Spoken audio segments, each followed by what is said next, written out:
Hello, America. This is White House Press Secretary Karoline Leavitt. Democrats in Congress have shut down the federal government because they care more about funding health care for illegal immigrants than they care about serving you, the American people. Hello and welcome to Hysteria. I'm Erin Ryan. And I'm Alyssa Mastromonaco.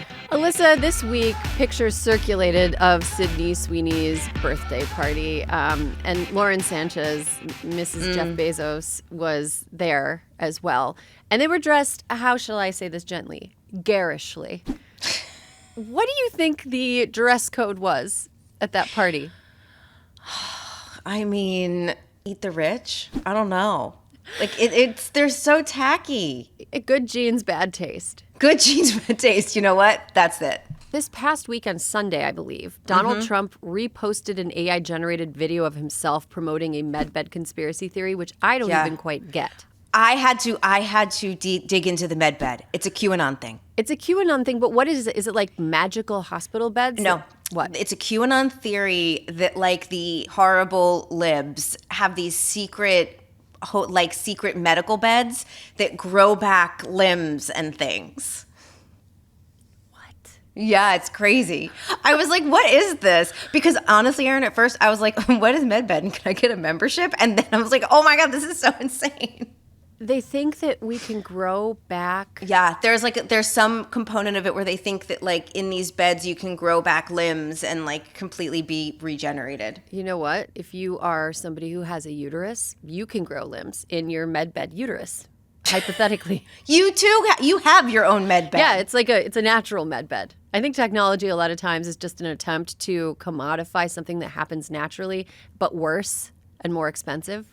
Every time they do something, I'm like, there's always like a little bit of something. I was like, wait, don't they know only like starfish and livers regenerate? Yeah. What are they doing? Yeah. I also I remember once I was working I was working at this like publication that it's now defunct. And I think it might've been a front entity for like a surveillance company. Fair enough. Look, regardless, I was working early days of the internet. I was working there and we would cover tech. And one time I had to like do a write-up of a video about 3D printed food. And I was like, you mean like vegetables? Like what plants do? Right. That's how, what? Like why? Anyway, but you know what?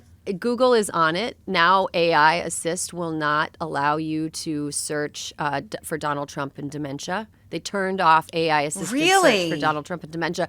But I saw somebody on TikTok made that into a great tip. If you want to get real Google search results without AI, just add Donald Trump dementia to the end of your search, and you'll only get real search results.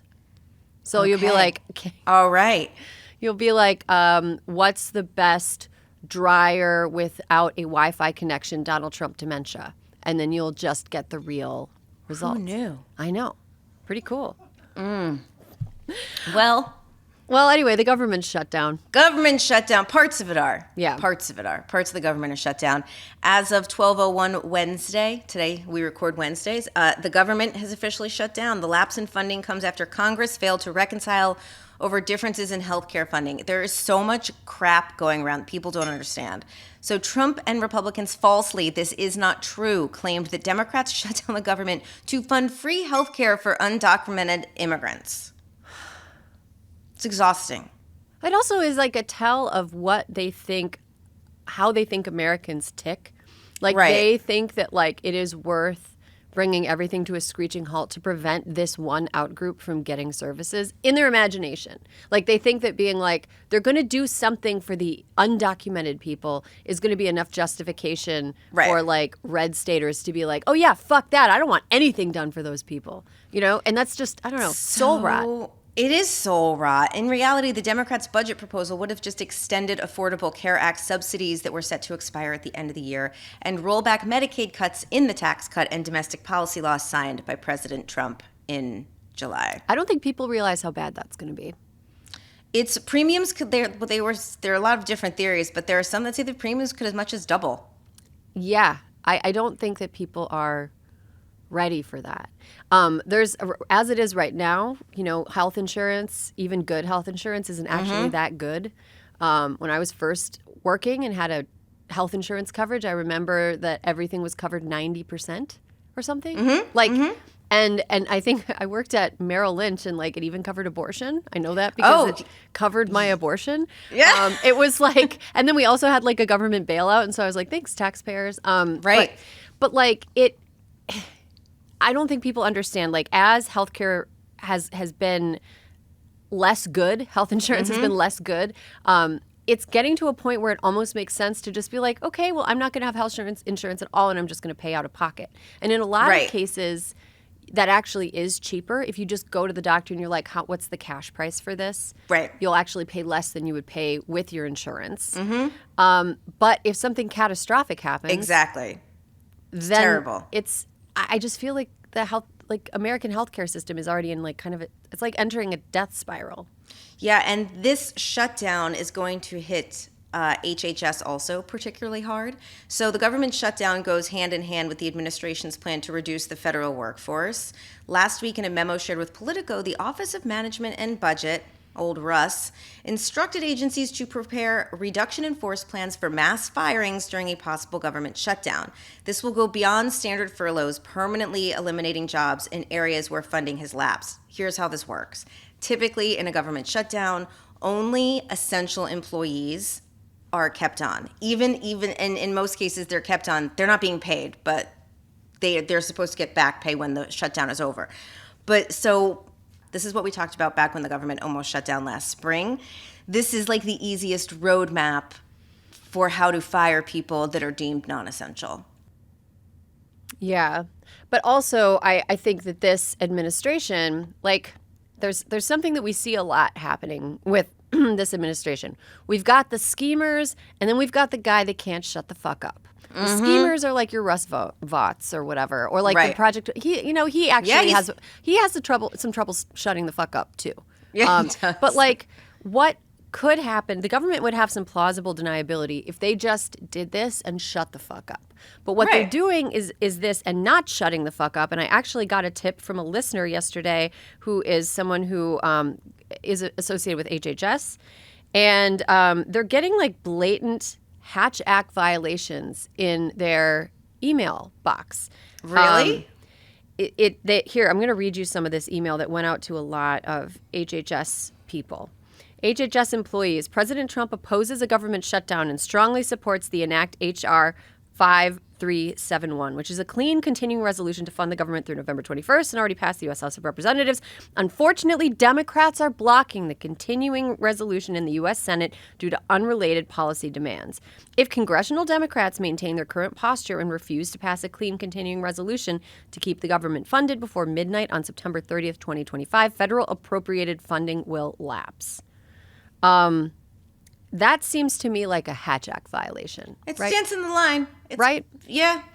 Hatch Act is that like government entities are not supposed to be doing political work. Yeah. And by spreading untruths about the Democrats and promoting Donald Trump's agenda, it seems like any firings or layoffs that happen as a result of this will probably end up in court.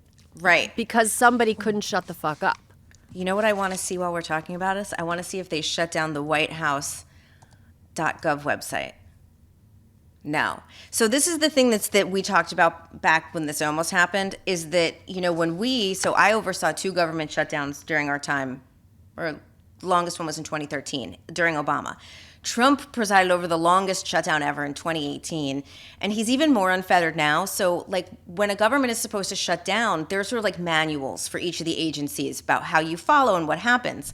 But there is I have no, thought that Trump's going to follow any of them. So he's just going to make things as painful as possible and use the government as his, absolute political weapon.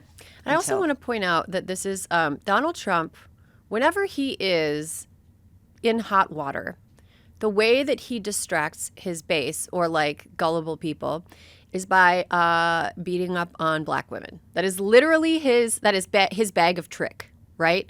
He attacks Democrat cities that just so happen to have a black female mayor. Yeah. He attacks Democratic Congress people who just so happen to be black women. He spreads falsehoods and untruths. He calls people low IQ individuals. He really loves to just beat up on black women. And I think that this attempt to demonize and terrorize, in the words of Russ Vought, for the federal workforce is another way that Donald Trump is like beating up on black women. Yeah. And I think that it's something that some people are talking about. There are a lot of black women represented in the federal workforce. But I don't think mainstream media is like making the connection. Like this is just another part of his playbook of just like it's this, and he doesn't want the Epstein files voted on. He does not want the Epstein files voted on so badly that Mike Johnson is refusing to swear 100%. in a duly elected Democrat who would be the 218th signature. Like she's going to get sworn in eventually. So, Erin, to the Hatch Act point of a few minutes ago, actually, if you wait a second, it loads, and there is a scroll at the top of the White House website that says Democrats have shut down the government, and there's a clock. I mean, doesn't it benefit President Trump to not have a functioning government? Because that does also probably delay the Epstein files release. Yes, that's true. Wait. Hey, Claire or Karoline, call the 202, the main number at the White House, and see what the operator says.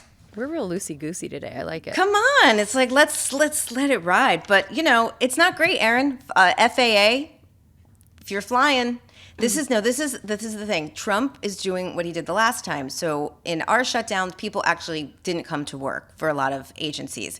Trump keeps everyone working, but they don't get paid. So the TSA agents, remember last time, they all had like a mass call out. Mm-hmm. They all called sick. in sick. Yeah. Right. And same with some of the FAA, which includes, you know, air traffic controllers.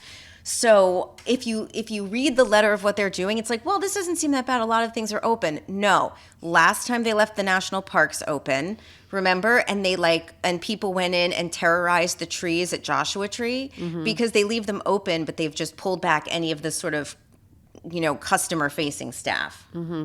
I heard that they had a graffiti problem at Zion National Park when that happened too. Yep, and that's exactly right. When I was there, I think I drove past the site of some of the graffiti, and they were still like trying to get rid of some of it. It's really and gross. if I'm Democrats, it's like I just keep seeing a nonstop stream of people on CNN and MSNBC.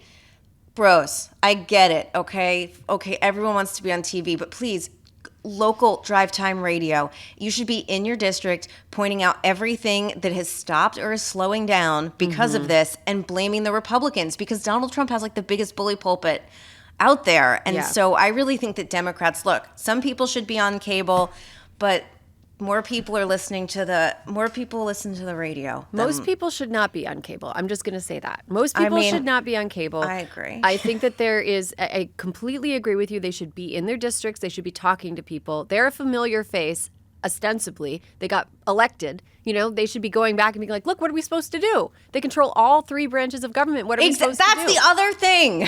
Like, repeat that over and over. It's like somebody was driving drunk and you were like sitting in the back seat of the car and you were like, hey, don't drive drunk. And they got pulled over for drunk driving. You wouldn't get a ticket.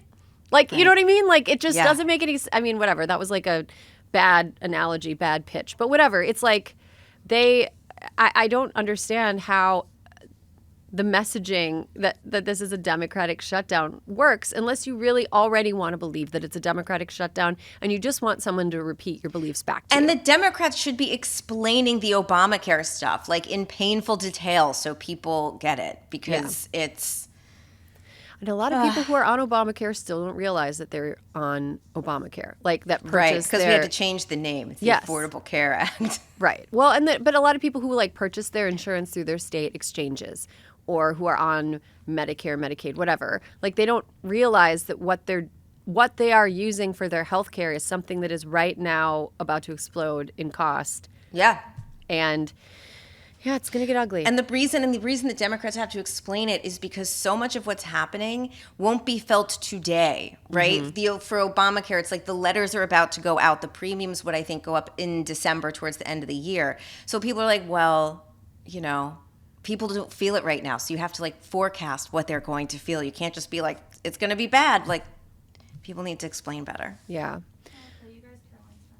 Yes. Yeah. It's Leavitt's voice. It's insane. Wait, let me. I knew it, you guys. I knew it. Thank you for calling the White House comment line. Hello, America. This is White House Press Secretary Karoline Leavitt. Democrats in Congress have shut down the federal government because they care more about funding health care for illegal immigrants than they care about serving you, the American people. Until Democrats vote for the clean, Republican-backed continuing resolution to reopen the government, the White House is unable to answer your call or respond to your questions. We look forward to hearing from you again very soon. And in the meantime, please know President Trump will never stop fighting for you. Thank you, and God bless you. I can't tell you how out of bounds that is. Thank you, and God bless you. Okay, so just let's clarify. Let's hit this again. Senator Patty Murray explained, undocumented immigrants are not eligible to enroll in federally funded health coverage under existing law or Democrats' funding proposal. But millions of American citizens will see their health care premiums double next year if the Republicans keep refusing to act. Another thing is, the reason that they're saying that Democrats want to fund undocumented people is because the Democratic proposal allows for people who are here lawfully. So Republicans are using some like snaky little language to imply that DACA recipients and asylum seekers and people who have refugee status are here unlawfully, but they are here lawfully. They're implying that everyone who is here, who is not a citizen, is not here legally. Like, that is so insidious. I think that we should also look at the thing behind the thing. They want to define anybody who is not from here and a citizen as like a foreigner that does not deserve any government services. Do you know, back in 2013, I wrote the message for the operators. And it went something to the effect of, due to a lack of government funding, we're unable to take your call right now. We didn't, it wasn't the Boehner shutdown or whoever, it must have been Boehner back then, but like, wow. Yeah. That is. You can practically hear the muscles in Karoline Leavitt's nostrils tensing as she flares her nostrils. Like a little piggy. Okay. Hysteria is brought to you by Ollie. My dog is very special to me. Luca's such a special boy. He's such a special boy. I was looking through pictures yesterday from like a few years ago because I was trying to show like Goblin Valley to one of my coworkers, which is this place in Utah, obviously. And there's all these pictures of him running around and he's like so young and so spry. And like now he's kind of like a little bit of an old man, but he still can, if he sees a coyote, he's going to take off chasing it at top speed. Like, he's such a good dog. And, you know, I think we would do pretty much anything for him. Also, yesterday, I came around the corner. I, like, walked into another room, came back around the corner, and I saw my 1-year-old with both hands, like, grabbing his fur, going, ah, like that. And Luca was just sitting there like, help me, please. I'm just going to remain still. I can't do anything about this tiny person grabbing me. And yeah, he's just so special and important to us. And that's why feeding him the best food is important. I want the absolute best for my dog. That's why I switched to Ollie. They offer fresh, protein-packed meals made with real human-grade ingredients, a win for my dog's health. And they offer 5 tasty recipes, all slow-cooked, for top nutrition, a win for Luca's happiness. They have human-grade recipes backed by vet nutritionists and crafted with culinary experts. Dogs love the taste. Even the pickiest eaters will show more excitement during mealtime. I'm sorry, it doesn't take anything to get my dog excited about eating things. Tailored meal plans to meet your dog's specific needs, perfectly portioned meals, and mess-free packaging. It comes with a scoop for easy serving and a storage pup-tainer for zero fridge stink. But I see what they're trying to do. Dog food does not smell good, and so it's great to have a place to seal it away so you don't have to smell it when you open the fridge. I agree. Great. Same with cat food. Exactly. The Ollie app offers on-demand health screenings where you can tap real experts for pup peace of mind, and it uses data from the Ollie pack to develop new recipes and products for your dog. Your dog's well-being starts with their food, and that's why Ollie delivers fresh, human-grade food that your dog will love. Head to ollie.com/hysteria, tell them all about your dog, and use code HYSTERIA to get 60% off your welcome kit when you subscribe today. Plus, they offer a happiness guarantee on the first box, so if you're not completely satisfied, you'll get your money back. That's OLLIE.com/hysteria and enter code HYSTERIA to get 60% off your first box. Hysteria is brought to you by OneSkin. Erin, I like to use OneSkin on my chronically dry patches of skin, which I was like born with, and they're discolored. They were discolored actually until OneSkin. And so I've been using it for a couple months, and you can see, look, my elbows, Normally Whoa. they're cracked and bleeding. Normally these are cracked and bleeding, and they are not. They're pristine. They're pristine. They're like a baby's elbows. They are, but it's OneSkin, and it was really bad. My elbows used to be so dry that if I wore a wool sweater, my elbow would get caught on it. Ooh. Do you know what I'm talking about? Yeah, but I will say this has been a huge game changer for my knees, my elbows, my ankles, and the fronts of my feet. Man, you have to think about that stuff as we go into cold season. Everything gets dry. It gets even worse in winter. Well, OneSkin is known for cult skincare favorites like OS1 Body, OS1 Face, and OS1 Eye. OneSkin stands out for their science-first approach to skin aging, delivering hydration, barrier support, and powerful longevity benefits in every product. At the core is their patented OS1 peptide, the first ingredient proven to target senescent cells and the root cause of wrinkles, crepiness, and loss of elasticity, all key signs of skin aging, and these results have been validated in now 5 different clinical studies. Customers consistently rave about how their skin is smoother, firmer, and healthier looking, with results that get better over time, improving both the appearance and the overall health of their skin. No wonder OneSkin's products have over 10,000 5-star reviews. Born from over 10 years of longevity research, OneSkin's OS1 peptide is proven to target the cells that cause the visible signs of aging, helping you unlock your healthiest skin and hair now and as you age. For a limited time, try OneSkin with 15% off using code HYSTERIA at oneskin.co. That's 15% off oneskin.co with code HYSTERIA. After you purchase, they'll ask where you heard about them. Please support our show and tell them we sent you. Can I just say something? What the fuck is going on with Ezra Klein? What's going on? Don't get me started. I don't like to be too like inside media navel gazy or whatever, but Ezra Klein is ostensibly a left wing person, center left guy, 100%. But he's recently, ever since the assassination of Charlie Kirk, has been very much in I'm not like the other libs, I'm a cool lib mode. I mean, truly. And I kind of hate it. I don't know what he's doing. The day after Charlie Kirk died, Klein wrote that Kirk was practicing politics the right way, both in the headline, which, listeners, if you've never worked in media, people don't always write their own headlines, but that line itself was also in the article, okay? He wrote that. He approved that final verbiage. In his whole article, he fails to communicate at all what Kirk stood for. He just kind of uses these broad strokes. He doesn't quote anything that Kirk actually said. And in response to Klein's column, writer Ta-Nehisi Coates pointed out that the most telling detail in Klein's column was that for all his praise, there was not one single word in the piece from Kirk himself, which is true. So Klein and Coates kind of had dueling columns, but they're buds, right? Because that's kind of how things work. The two sat down for a New York Times podcast. I listened to it. The conversation is over an hour long, covers a lot of ground, but it feels like, I don't know, Alyssa, if you listened to this conversation. Part of it. It just feels like Klein is perpetually arguing semantics and carving out, what I meant by practicing politics the right way was actually blah, blah, blah, blah, and kind of weaseling his way into this, what are you even saying kind of place. And Coates is righteously this is some bullshit. But another thing that Klein hits on in the conversation is that Democrats should run more pro-life candidates in red states. Okay. Here's the thing about that. Okay. Fuck that.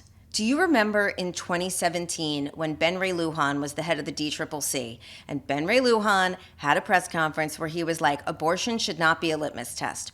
What the fuck? I remember that. Okay, you remember because we covered it back then because it was fucking crazy. But the issue is whenever they want to say that to make the tent bigger, the one thing everyone always says that we need to do, you know what? Let the pro-lifers in. Here's the thing. I am fine with a pro-life candidate if they're pro-choice for everybody else.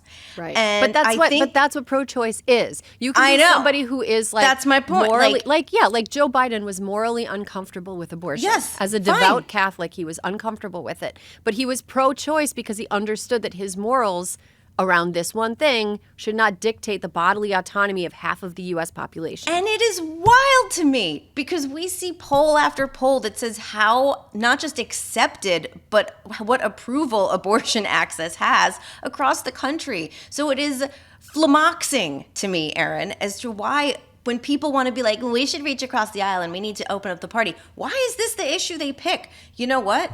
I would love for him to to say on a show like this that, you know what?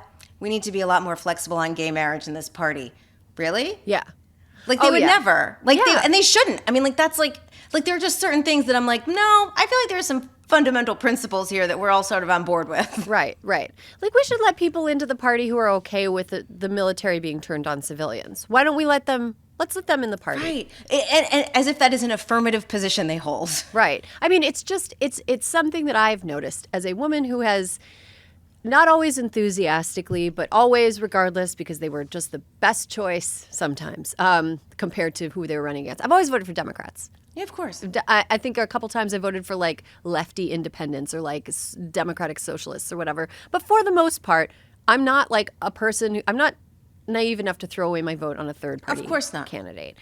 But I've also noticed that men who are Democrats often are very, very comfortable bargaining away the rights of the Democratic base, which is women. Which is crazy when you think abortion outperformed Donald Trump last in 2024. Yes. What? In Florida? And from 2018, from 2018 was like a very women-driven midterm. But post-Dobbs, the winning streak of abortion-related ballot measures is crazy. Like there have been a few losses, like in Florida you mentioned, but for the most part, abortion is something that people want legal access to. People are uncomfortable with the government regulating it away because we're seeing in Texas, we're seeing in Idaho, we're seeing in other red states that there is really no way for legislators who have no medical training to write laws governing what people who do have medical training should be doing in life and death situations. Like it is, and I don't think a lot of people realize that like abortion care and the procedure that is used on elective abortions. So just no health reason, just a woman doesn't want to be pregnant and that's why she's having an abortion. Right. It's the same thing that is used to treat miscarriages. So like in red states now, doctors are not being trained to treat miscarriages. It is just like, and lawmakers seem to just be stupid responsive. It is the idea that the bodily autonomy of women is something that we can be like, you know what? Let's consider this. Let's be fluid on this. Let's consider this. Like, fuck no dude. Abso-fucking-lutely not. Especially today. You know what I mean? I could almost maybe forgive Ben Ray Lujan for 2017. I mean, he's come a long way. But like in that moment, because people were like, I don't know, maybe things are still okay. Things are 100% not okay now. Yeah. You can't even pretend. So just shut up on this one. I also think that there is a very specific type of person who has the audacity to suggest that other people's rights are up for debate. And they're usually white guys. I'm just going to say, they're usually white guys that are like, well, what if we, what if we... You know, one of the funnier things, because, Ezra had on Ben Shapiro. Yeah. Before that. And so then Ben Tim Shapiro, Miller, who thinks that it's medically wrong for a woman to get wet during sex. Yep. Well, so Tim Miller is talking to Susan Rice about the Ben Shapiro and Ezra interview, and he asks Susan. Tim's like, so Susan, I want to talk to you about this interview with Ben Shapiro and Ezra Klein. She's like, no. Like, there is no better, Erin, we need to do this more. She just said no, and she stopped talking. And then Tim had to be like, okay. And she's like, no, just why? No.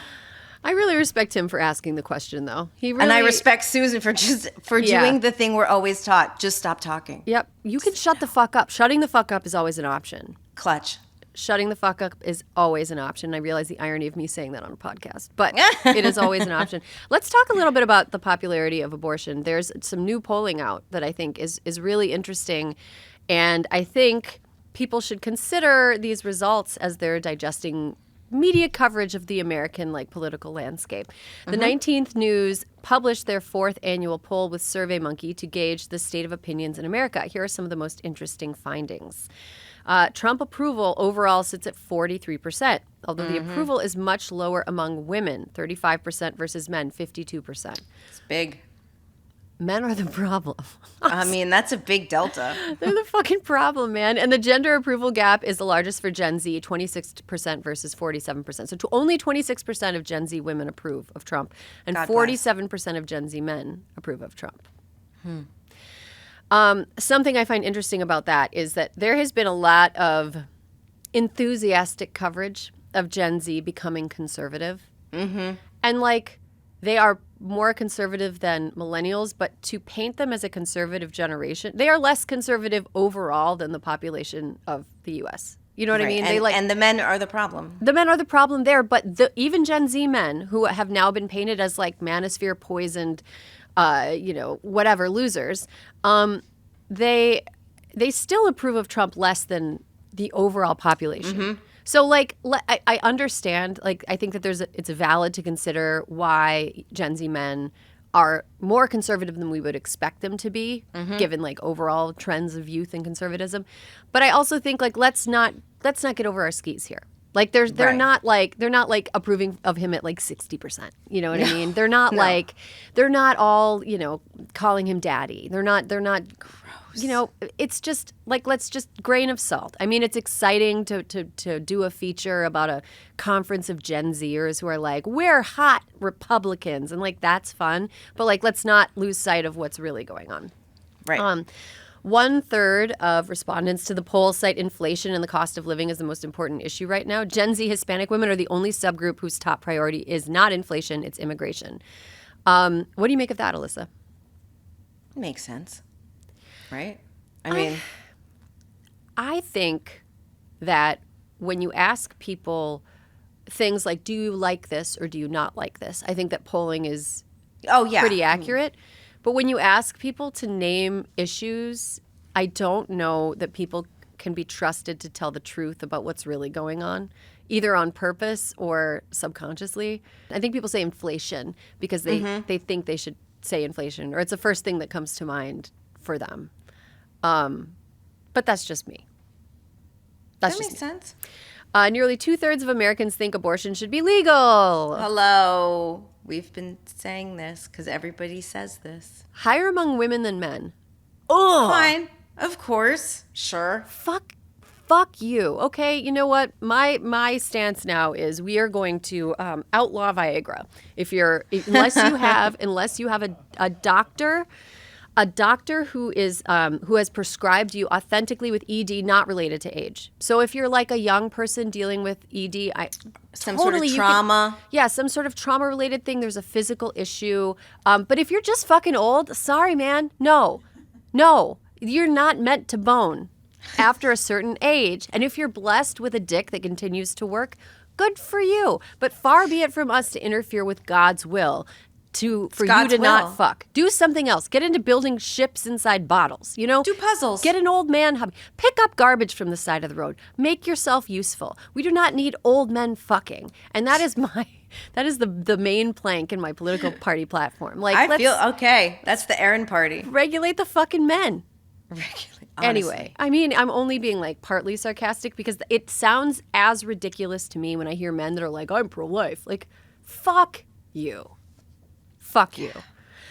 Okay. Only a small percentage of Americans think the government should restrict the use of IVF. 10%. That's still more than I thought. I actually thought it was pretty low. Really? You thought it'd be more? Yeah. I think it's pretty low. Only 6% think the government should restrict hormonal birth control.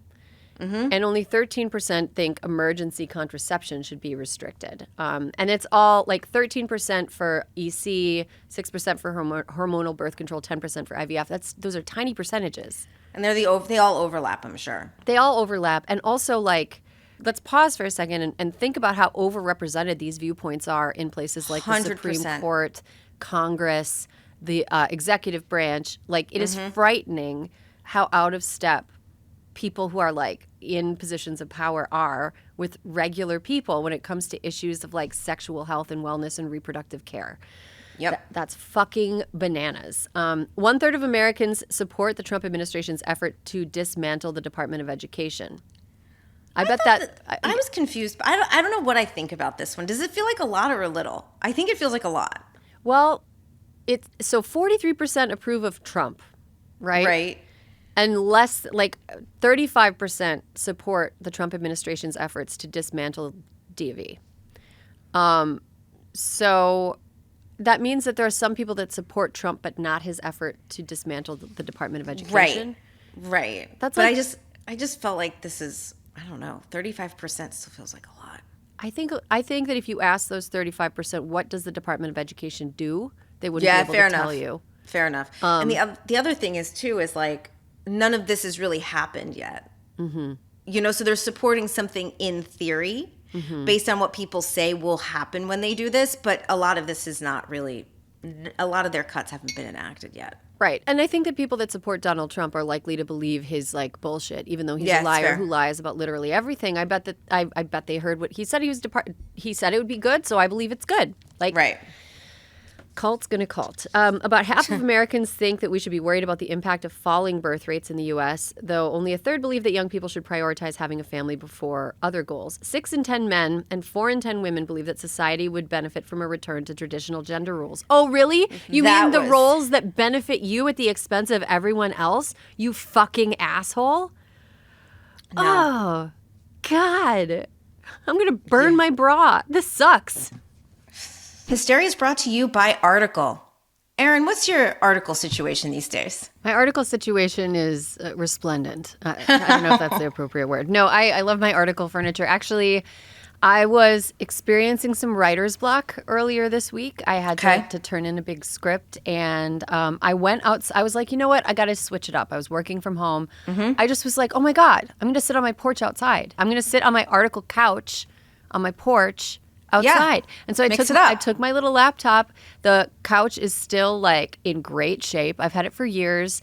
Our dog really loves it, but it's super easy to clean. And so I just sat there and I worked and I like banged the script out. And I don't know if it's because of Article, but Article helped? Article helped. And I feel like now that place has like good work juju for me. Yeah. So like the next time I'm having writer's block, I'm just going to go straight there. Go there. The other place I write, funny enough, is like sitting at my kitchen table.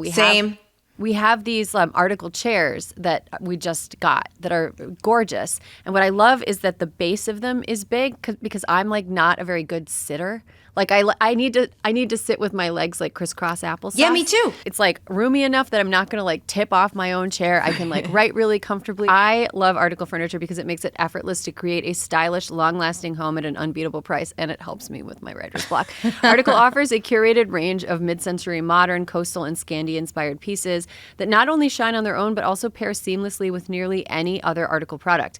This thoughtful design approach makes it incredibly easy to mix and match, helping you create a space that feels cohesive and stylish. Article takes great care in curating its collection, focusing solely on high-quality, meaningful pieces that will stand the test of time. There's no filler. Every item is chosen for its craftsmanship, design, and lasting value. Article's offering our listeners $50 off your purchase of $100 or more. To claim, visit article.com/hysteria, and the discount will be automatically applied at checkout. That's article.com/hysteria for $50 off your first purchase of $100 or more. Hysteria is brought to you by Aura Frames.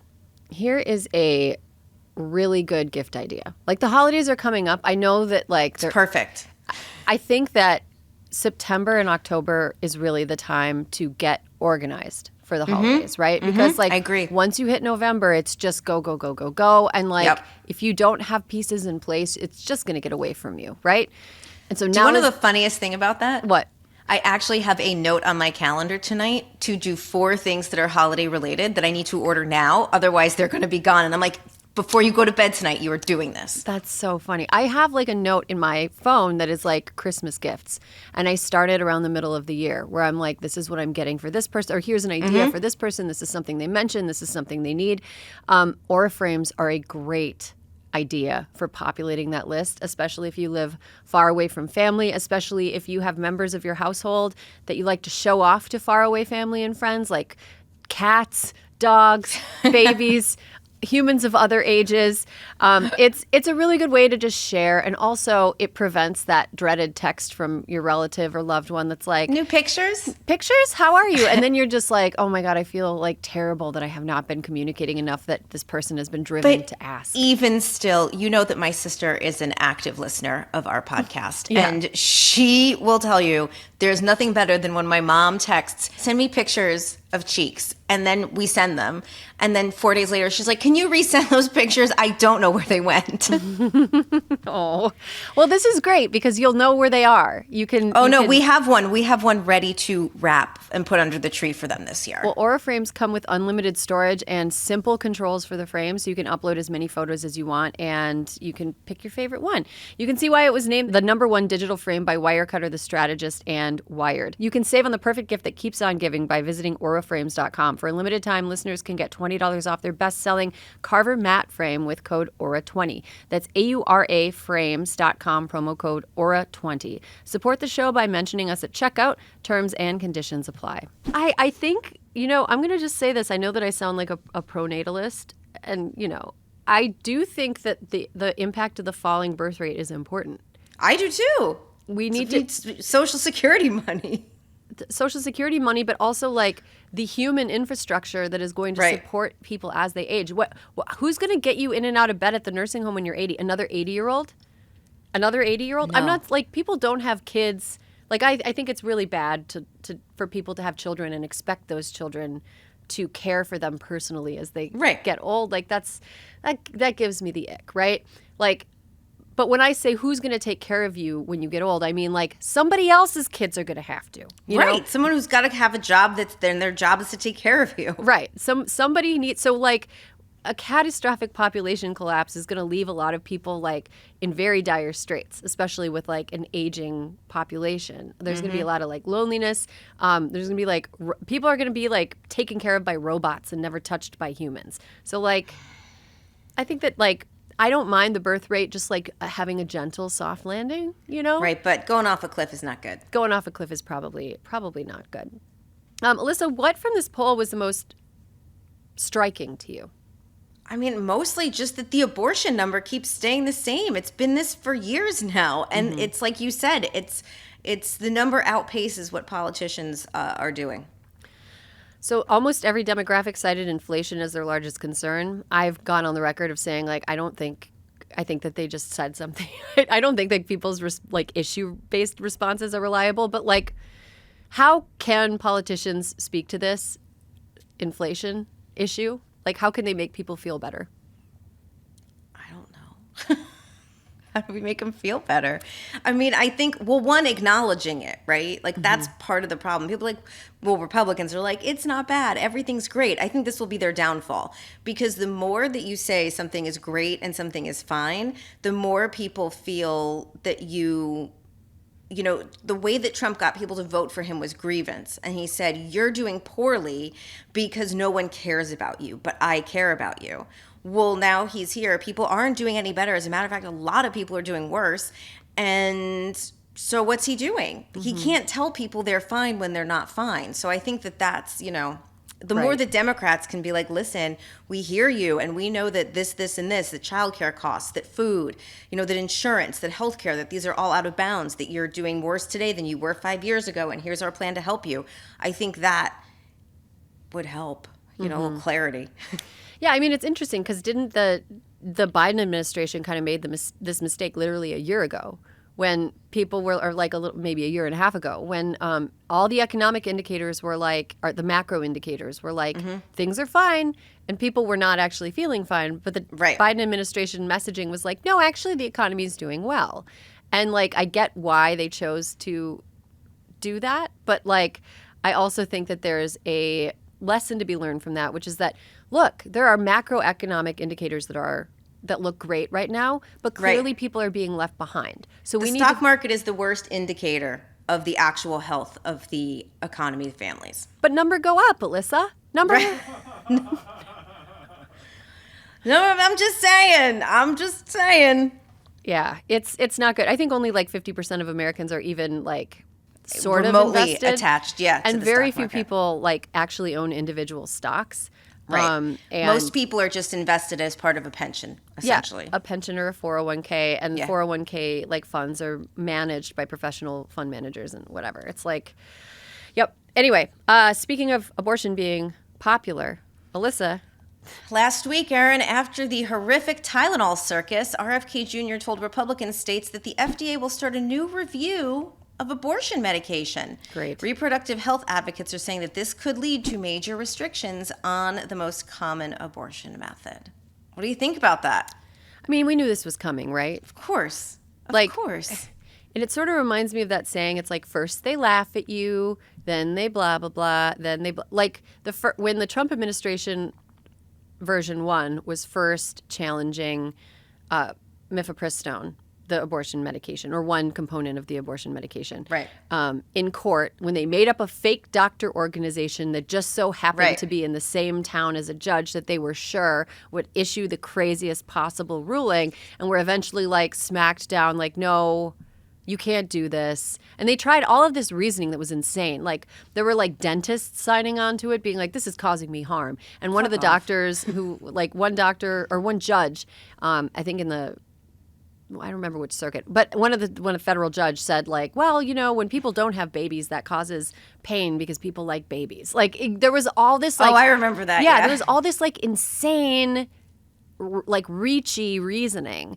And it was like, and it was so silly at the time. Like, if you listen to any, like, legal podcasts or you talk to any lawyers or anybody, it was always like, this is so fucking silly. Well, now they're doing it. They're going to keep trying it until it gets less silly because we've heard it enough times. But Erin, also, how many times have we said, of course they were going to do this, they were always going to do this, because for the anti-abortion movement, they need people to be going to clinics. They can't protest you when you get it in the mail. They can't make a scene. They cannot fundraise using their crazy scenes in front of Planned Parenthoods if people don't need to go into them. I mean, that's true. And also, they're targeting mifepristone, which is it's not the only way to perform a medication abortion, but it's like safer and it causes less side effects than another version, which is just a double dose of misoprostol, which is the second medication you take. Mm-hmm. But mifepristone also has important uses. It's used alongside. It's used when like you're in labor to prevent hemorrhages. This is not to gross you out, but when I had... I can't be grossed out. Baby. Okay, good. When I had my second baby, you know, she came out and, you know, whatever, it was great. It was like a very positive birth experience. But I'm like they put her on my chest and I'm holding her and Josh goes, that's a lot of blood. Because like when you have, birth is a bloody thing. And a lot of like serious birth complications come from hemorrhaging because like you naturally lose a ton of blood. When you're pregnant, you gain like pounds of blood. It's disgusting. It's crazy. You're like a wood tick. But then like like when in birth, some comes out, but sometimes too much comes out, and you can like it can easily go south. My cousin almost died of a hemorrhage during a childbirth in a hospital. Like, it is crazy. And mifepristone is an important way to control hemorrhaging. So, you know, even if RFK Jr. and his like quack FDA decides to like make mifepristone like a controlled substance, so doctors have to get special permission. In like situations like that, you do not have time for a doctor to like run and unlock it, you know, and like take it out and sign. Do you remember down south, they were actually doing drills to see how much time it took in that instance for someone in the emergency room to run to where this medicine is stored in a secure location, get it, and bring it back. That's crazy. Mm-hmm. People are going to die because of this, and also like it is becoming what they're doing is assuming that women are going to continue to have sex with men and let them just fill them full of jizz, given the risk of like, I'm sorry, but I'm just like, it is a serious topic, and sometimes we reserve that for Maxwell. Sometimes I deflate. That's true, Jis. It makes me very angry to think about like the assumptions that people are making about women who have sex with men is that, you know, they'll just continue to do it, and then they'll just change the safety of that sex, and they'll change their options, and then birth rate go up, you know, number go up. And it's just not going to happen. Like, what's going to happen is that like women are going to be like, it's not worth it to have sex. I don't want to. This is too risky. Too much downside. Yeah. And what's the upside? The risk reward is not in anyone's favor. Yeah. Anyway, it's not looking great. According to CDC data, as of 2022, medication abortions account for 57% of abortions performed in the U.S., up from 19% in 2011. Alyssa, we have an announcement for our Virginia listeners. Yes, an alert for our Hysteria listeners. In Virginia, we wanted to let you know about 3 incredible women running to flip the House of Delegates seats and drive momentum for the top of the ticket, too, to win a Democratic trifecta in Virginia. Stacey Carroll is running for District 64 around Stafford. She is a veteran, a CPA, and last year she was honored as the Spotlight Resource Foster Parent of the Year. So wonderful. Nicole Cole is running for District 66 around Fredericksburg. She is a member of her county school board and helped elect Democrats to flip her entire MAGA school board blue in 2023. She is a badass. Amazing. And Leslie Mehta is running for District 73, southwest of Petersburg. She is a lawyer and the former legal director of the ACLU of Virginia. If you or anyone you know is in these districts, early voting has already begun. To get involved in helping excellent candidates like this, head to votesaveamerica.com.